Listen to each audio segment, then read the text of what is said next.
মাত্র 5 মিনিট। এই বাক্যটি আমরা নিজেকে দিনে কতবার বলি? সকালে অ্যালার্ম বাজার পর আর মাত্র 5 মিনিট। কাজ শুরুর আগে ফেসবুকটা একটু দেখে নিই, মাত্র 5 মিনিট। কিন্তু এই 5 মিনিট কখন যে 5 ঘন্টা হয়ে যায় আমরা টেরও পাই না। বিজ্ঞান বলছে এই ছোট্ট 5 মিনিটের ফাঁদ আপনার মস্তিষ্ককে ধীরে ধীরে অলস করে দিচ্ছে এবং আপনার ভবিষ্যৎ ধ্বংস করছে। আজ আমরা কথা বলবো সেই 5 মিনিটের নীরব ঘাতক নিয়ে। কেন আমরা 5 মিনিটের ফাঁদে পড়ি?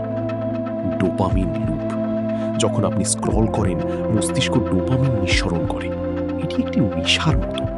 5 মিনিট স্ক্রল করার পর মস্তিষ্ক আরও চায়। ভয় এবং পালানোর প্রবণতা। আমরা কঠিন কাজ থেকে বাঁচতে 5 মিনিটের অজুহাত খুঁজি। একে বলে প্রোক্রাস্টিনেশন। 5 মিনিটের বিধ্বংসী প্রভাব। সুযোগের অপচয়। দিনে যদি আপনি 10 বার 5 মিনিট নষ্ট করেন, তবে বছরে সেটি প্রায় 304 ঘন্টা বা 12 দিনের সমান। 12 দিনে একটি নতুন ভাষা শেখা বা একটি নতুন দক্ষতা অর্জন সম্ভব। মানসিক ক্লান্তি। আপনি ভাবছেন বিশ্রাম নিচ্ছেন, কিন্তু স্ক্রলিং আপনার ব্রেনকে আরও ক্লান্ত করছে। স্বপ্ন বনাম বাস্তব। আপনার স্বপ্নগুলো কেন পূরণ হচ্ছে না? কারণ আপনার স্বপ্ন বড়, কিন্তু আপনার অভ্যাসগুলো 5 মিনিটের সস্তা বিনোদনের গোলাম। নিশাত নামের এক মেধাবী তরুণের কথা ভাবুন। সে প্রতিদিন রাতে ভাবত কাল থেকে সে নতুন একটি স্কিল শিখবে, কিন্তু সকালে ঘুম থেকে উঠে সে ভাবত আর মাত্র 5 মিনিট ফেসবুকটা দেখে নে। এই 5 মিনিট করতে করতে তার দুপুর হতো, আর দুপুর গড়িয়ে রাত। এভাবে 5 মিনিট করে সময় নষ্ট করতে করতে নিশাতের জীবনের 5টি বছর কেটে গেল। আজ তার বন্ধুরা সফল, আর নিশাত এখনও সেই 5 মিনিটের গোলকধাঁধায় বন্দী। নিশাত আসলে অলস ছিল না, সে ছিল 5 মিনিটের নেশায় আসক্ত। সমাধান: 5 মিনিটের নিয়মকে উল্টে দিন। The 5 second rule. কোনো কাজ করতে ইচ্ছা না করলে 5, 4, 3, 2, 1 গুণে সরাসরি উঠে পড়ুন। 5 মিনিট ভাবার সুযোগ দেবেন না। The 2 minute rule. যদি কোনো কাজ করতে 2 মিনিটের কম সময় লাগে, তবে তা এখনই করুন। 5 মিনিটের প্রোডাক্টিভিটি হ্যাক। নিজেকে বলুন, আমি মাত্র 5 মিনিট এই কঠিন কাজটা করব, তারপর ছেড়ে দেব।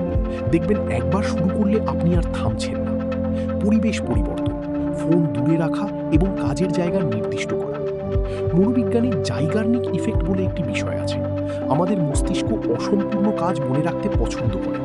যখন আপনি 5 মিনিটের জন্য কোনো ভিডিও দেখা শুরু করেন, আপনার মস্তিষ্ক সেটা শেষ না করা পর্যন্ত শান্তি পায় না। এই লুপে পড়ে আপনি আপনার মূল কাজ ভুলে যান। 5 মিনিটের এই বিনোদন আসলে আপনার ফোকাস করার ক্ষমতাকে ভিতর থেকে চিবিয়ে খাচ্ছে। 5 মিনিটকে যখন অস্ত্র বানাবেন। যদি 5 মিনিট আপনার জীবন ধ্বংস করতে পারে, তবে 5 মিনিট আপনার জীবন গড়তেও পারে। প্রতিদিন মাত্র 5 মিনিট বই পড়ার অভ্যাস করুন, 5 মিনিট ব্যায়াম করুন, অথবা 5 মিনিট আপনার লক্ষ্যগুলো ডায়েরিতে লিখুন। 1 বছর পর দেখবেন এই সামান্য 5 মিনিটের বিনিয়োগ আপনাকে অন্যদের থেকে 100 ধাপ এগিয়ে দিয়েছে। ধ্বংসের 5 মিনিট আর গড়ার 5 মিনিটের মধ্যে পার্থক্য শুধু আপনার ইচ্ছা শক্তির। আপনি কি কখনো ভেবে দেখেছেন আপনার এই আর 5 মিনিট বলার অভ্যাসটি আসলে আপনার মা বাবার স্বপ্নকেও পিছিয়ে দিচ্ছে? আপনি যখন স্ক্রিনের নীল আলোয় মগ্ন হয়ে সময়ের হিসাব হারিয়ে ফেলছেন, তখন আপনার আয়ু থেকে অমূল্য কিছু মুহূর্ত চিরতরে মুছে যাচ্ছে। আপনি নিজেকে বলছেন আপনি বিশ্রাম নিচ্ছেন, কিন্তু সত্যটা হলো আপনি নিজের ভবিষ্যৎকে নিজ হাতে গলা টিপে ধরছেন। 5 মিনিটের এই সস্তা আনন্দ কি আপনার সেই উজ্জ্বল ভবিষ্যতের চেয়েও দামি, যা আপনি একসময় পাওয়ার স্বপ্ন দেখেছিলেন? আজ এই ভিডিওটি শেষ করার পর আপনার সামনে 2টি পথ থাকবে। 1, বরাবরের মতো ফোনটা রেখে আবার সেই পুরনো বৃত্তে ফিরে যাওয়া।